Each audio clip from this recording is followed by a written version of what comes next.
Alors parfois, vous allez vous retrouver avec des images un petit peu comme celle-ci, où vous avez un problème d'inclinaison évident. Donc là, on voit bien que le pont est un petit peu penché vers la gauche. Bon, ça, c'est souvent lié au fait que lorsque vous faites une prise de vue dans la rue, vous n'avez pas forcément le temps de fixer l'objectif, vous n'avez pas forcément de pied photo pour stabiliser la prise de vue. Et donc, on se retrouve avec des rendus comme ça, mais c'est pas forcément un problème de prise de vue, ça peut être aussi lié tout simplement au fait que la photo a été prise volontairement dans un sens de ce type-là, un peu oblique, et on peut parler aussi de ce type de prise de vue où là on a un interrupteur électrique qui a été pris en photo tout simplement parce qu'il était posé sur un support. Donc dans tous les cas, qui dit inclinaison et désinclinaison dit aussi volonté de redonner un sens plus ou moins droit, si je puis dire, à la photo d'origine. Donc là, sur une prise de vue de ce type-là, où il y a réellement une erreur en termes de stabilité, on va reprendre l'outil de recadrage. C'est pour ça que ce sujet vient juste après la séquence précédente qui concernait le recadrage, puisque c'est avec le même outil que vous allez pouvoir désincliner efficacement une photo. Alors bien évidemment, on pourrait se contenter d'utiliser une technique qu'on a légèrement évoquée tout à l'heure, c'est-à-dire qu'en vous positionnant un petit peu à l'extérieur comme ceci de votre zone de cadrage et en attendant de voir apparaître la petite flèche qui tourne ici, vous pourriez à ce moment-là décider de désincliner physiquement en tournant l'image comme ceci et vous servir pourquoi pas de la zone de quadrillage pour essayer d'obtenir un recadrage relativement efficace. Et très honnêtement, ça fonctionne plutôt pas mal puisqu'on s'en sort à peu près. Tout ça, c'est une première proposition qui vaut ce qu'elle vaut, mais qui a au moins le mérite de fonctionner, d'être relativement simple. La deuxième technique n'est pas très compliquée, si ce n'est qu'elle est un petit peu plus efficace et à mon avis un peu plus automatique. Et donc je reprends l'outil de recadrage qui se trouve ici, je vais chercher un outil ici qui ressemble à un niveau de maçon, une sorte de niveau à bulle. Je clique sur l'outil.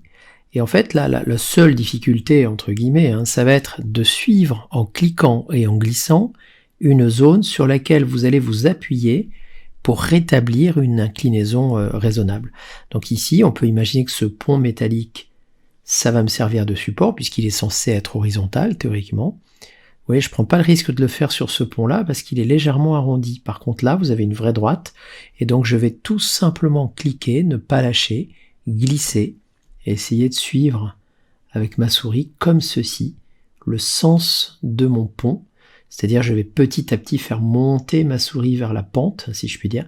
Et lorsque je lâche, automatiquement, Photoshop recadre. Et là, je peux décider, encore une fois, de valider avec le bouton qui se trouve ici, ou bien d'appuyer sur la touche Entrée de mon clavier.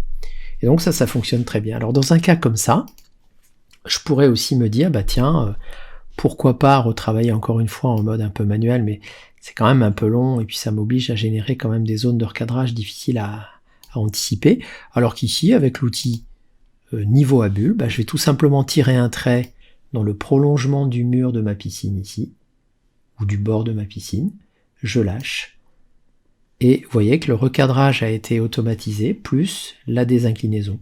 Alors si jamais vous avez peur ici de légèrement déborder, pas de souci, vous pouvez encore modifier légèrement votre recadrage, tant que vous êtes en mode ici automatique, enfin en mode libre si vous préférez. Et donc là, évidemment, quand je vais valider, je me retrouve avec une photo parfaitement droite. Et enfin, dans un cas de figure comme celui-ci, c'est un peu délicat, mais je pourrais, pourquoi pas, envisager à nouveau avec le même outil niveau à bulle, soit de travailler sur la zone qui est à peu près horizontale ici, ou qui est censée l'être, pour obtenir un recadrage comme ceci. Et je voulais aussi vous indiquer que ça marche également dans l'autre sens, c'est-à-dire que je ne suis pas toujours obligé de travailler sur un plan horizontal, je peux aussi travailler sur un plan vertical, donc il faudrait que j'arrive à trouver, pourquoi pas, la zone de coin ou la zone qui correspond au côté gauche. Alors je vais essayer, c'est pas forcément évident, avec l'outil à bulle que je n'oublie pas de sélectionner avant, et j'essaye de tirer un trait qui va de cet angle-là à cet angle-là, pour obtenir quelque chose de ce type-là. Et donc ça marche aussi bien dans le sens vertical que dans le sens horizontal, et puis libre à moi derrière de recadrer manuellement pour finaliser ma zone. Voilà, faire en sorte qu'il n'y ait pas de zone de débord ou de zone inutile. Voilà, sachant que je peux encore un petit peu anticiper ou accentuer le décalage, pour obtenir quelque chose d'assez satisfaisant. Alors, ça me dispensera pas plus tard de vous parler dans une autre séquence de la déformation, pour éviter par exemple de conserver cette petit aspect déformé lié à la perspective, mais ça c'est une séquence qu'on abordera tranquillement plus tard.